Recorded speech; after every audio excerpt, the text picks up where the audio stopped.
Now, as much as I hate that no forehead having, caterpillar eyebrow looking deadbeat father, I have to admit this theme song slaps. So the episode opens and Mary is pissed. And she should be at that brassy colored wig, but she's upset with her daughter who's now moved up and is the true apple of her father's eye. She's the one who got him out. However, Mary's been reduced to a glorified barmaid. I mean, she looks sour. Sour as her notes. But now Zeke rolled in the party and Lorenzo treats him like the stepchild he is. Lorenzo like, I know this stray ain't coming up into my party. Does Lorenzo really not know that's not her nephew? Also, in what world does Monet and Mecca or Monet and whatever his name is make Zeke? Where is the height coming from? Oh, but Zeke done brought Drew's sissy. Are they gonna sneak off and make a bed squeak? They're probably gonna do it and get caught by the whole family. So Renzo trying to get his old crew together, but everybody done moved on. However, Kane mad daddy playing Drew close, and he's getting the treatment of a red-headed step. Also, the subtle touch of putting Zeke with the blonde hair, now that we know he's a half-child. A literal red-headed step. I see what you did there. Kane also gotta protect his GTG fool because the family ain't feeling him. Kane says, look, Lorenzo doesn't care, so that's all that matters. Oh, Monet struts over to Drew's sissy and says, you and your big mouth ain't ready for my son. You're not welcome here. Get out and stay out. The days of Drew's D are done. The next morning, Lorenzo says he wants to give the business to Drew. Diana belongs in the boardroom, not the block. And Kane is a simple soldier who'll be happy with that. Drew's the one. And sissies can run things. Lorenzo said, I know he's sis. I know he's sis. I saw it last night. Please. Child Diana bringing him breakfast in bed, letting Monet chew on her fingernail. Diana said, I'm going to college. Whether you like it or not, mama. I didn't think you were hungry. Diana said, I'm going to get back at your ass, baby. I didn't think you were hungry. I'm giving somebody else breakfast in bed, but I don't think you're hungry. I mean, you know what? The way Monet has talked to Diana these past 2 seasons, it's good to see. It's good to see her get some get back. And bad news for Baby Bop. He's been remanded without bail. So they decide the best way to go is with an appellate judge and see if Tate can get some influence to get him out. I suppose it would be in his best interest since he ain't gonna get to the Hardy Boy without him. Meanwhile, across town, Drew and his daddy are bonding over bullet wounds. However, Kane presents his pappy with his old Jesus piece, and he said, yeah, this is cute, but a real welcome home gift would be an introduction to your connect. Kane gonna say, all right, I'll see what I can do.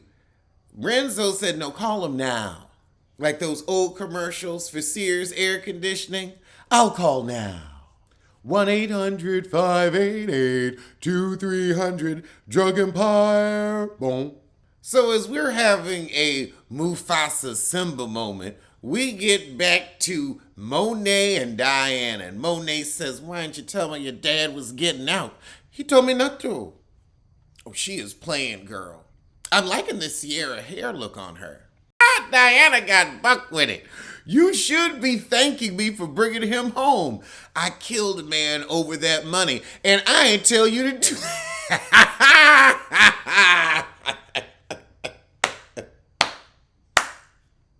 Ain't nobody tell you. That was a good one. She said it with a chest. Then Diana gets choking her up. Oh.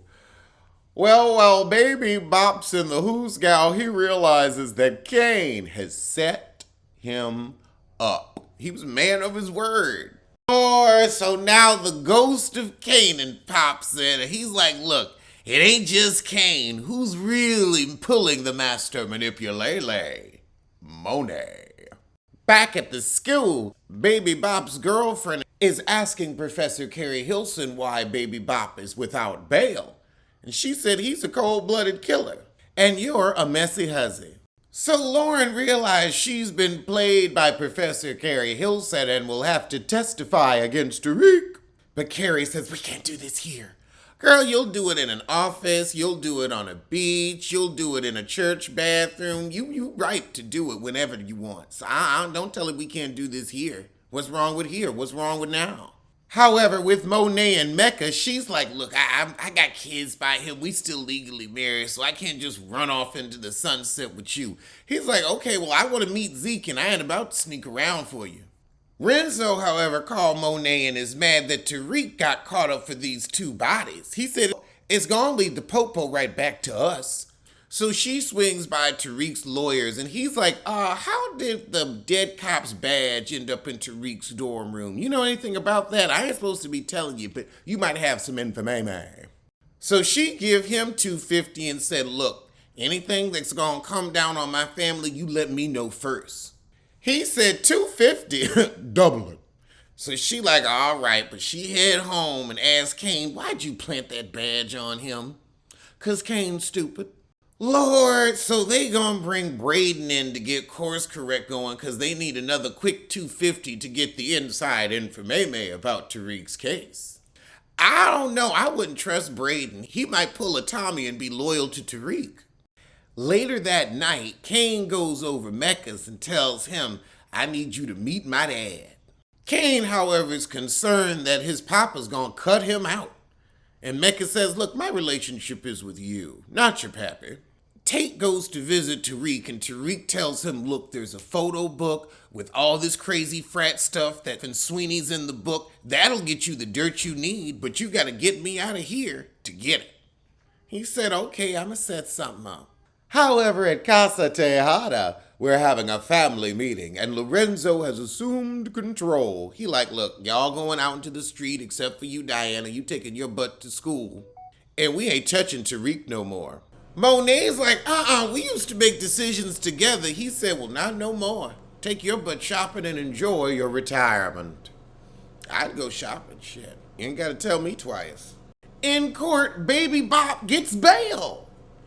He only has to come up with a quick 100,000. Meanwhile, sorry Sax asks Tariq, why'd you kill that cop?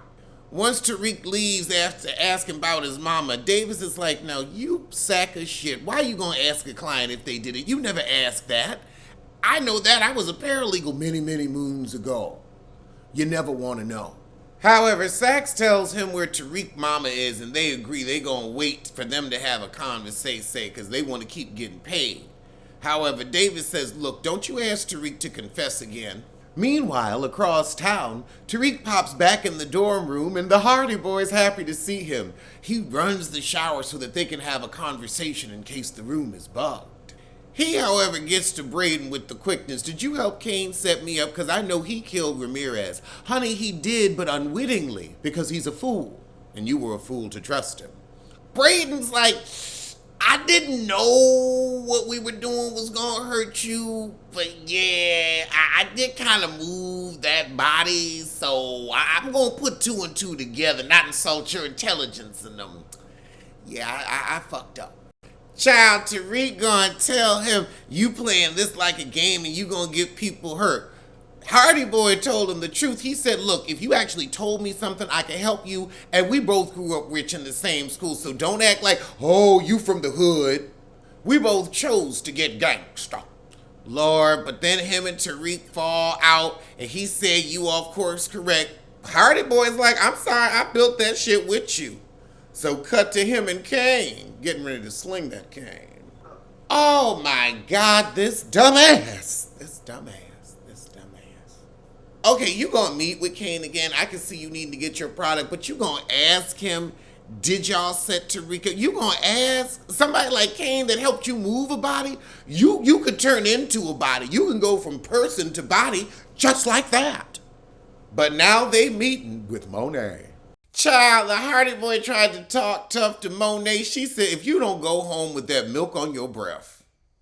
However, did you plant that badge in the room? He said, no, I don't know why Kane tricked me into moving that body, but I guess we all fuck now. I'm gonna get on. Back at the school, Tariq asked his girlfriend why she ain't show up for him at court. And she's like, well, I was kind of why you was there. I didn't know what to do. Yeah, you couldn't go because you turned in state's evidence. Put it together, Tariq. You're falling into the tender trap. She said, I don't know what to do. The whole school's talking, the whole school talking. They said that you killed the cop and gunned down the professor too. Said the school is talking, the school is talking. Shout out to TLC. She said, well, Professor Carrie Hilson said, oh, that student fucker? Child, please, she trying to cover her ass. He said, let's go to your room and talk about it. And she's like, I don't know, I got that Rolex in there that spies on people. So I don't think that's the place for you, boo-boo.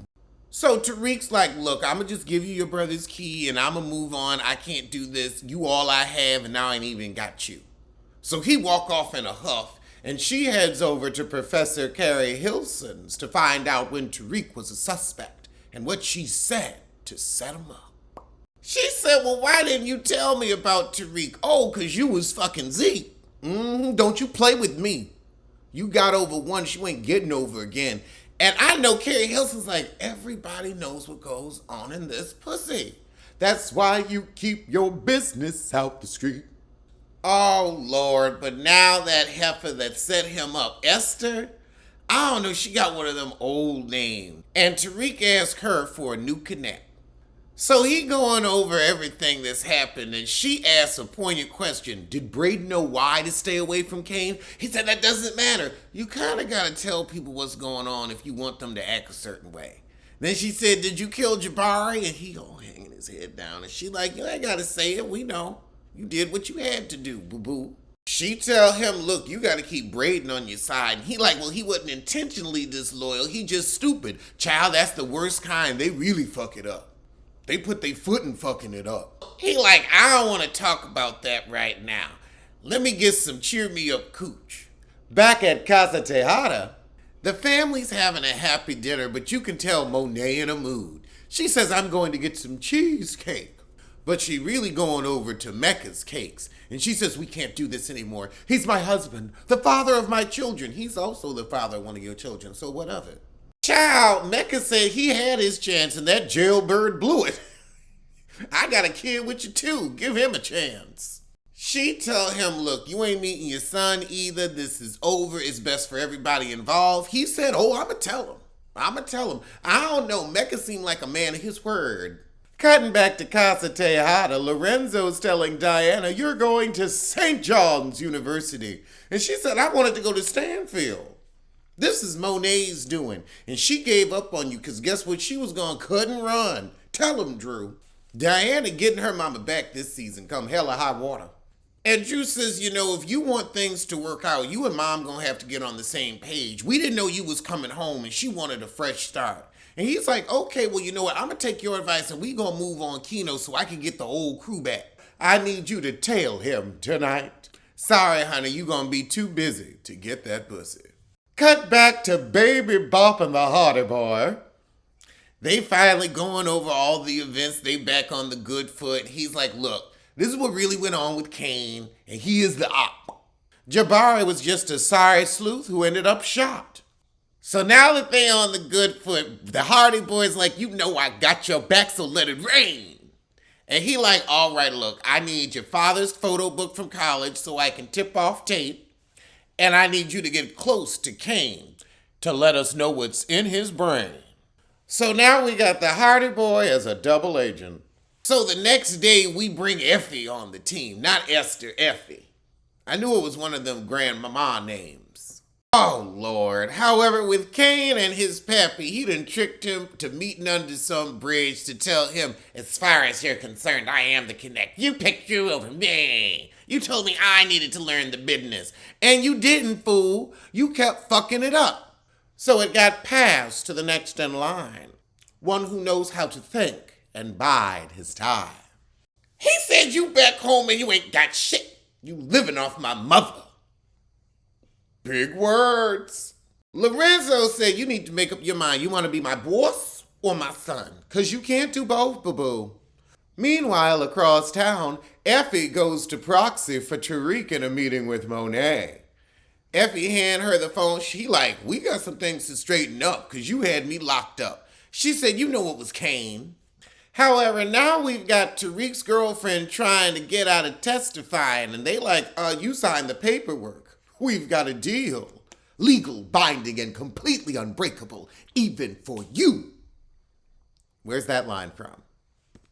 And of course, she's in the office with the heifer that Sax is sleeping with, and he happens to be slinking around the corner, and overhere's the heifer. This week's episode is good. All right, end of episode montage. We've got Brayden grabbing the book. Mecca and Kane is in communique. And Mecca's stalking his son. I think I'm going to have tuna tonight. Ooh, with some Kalamata olive. Try that. Put a little Kalamata olive, like a tapenade in your tuna. Ooh, it gives it this adult winey taste. However, back with Baby Bop and Effie, he showed her the letter his daddy sent him. The fuck you from beyond the grave. She said, don't play your pappy no mind. Baby Bop burns the letter, and that was the shit. Well, I'm going to see you soon for something.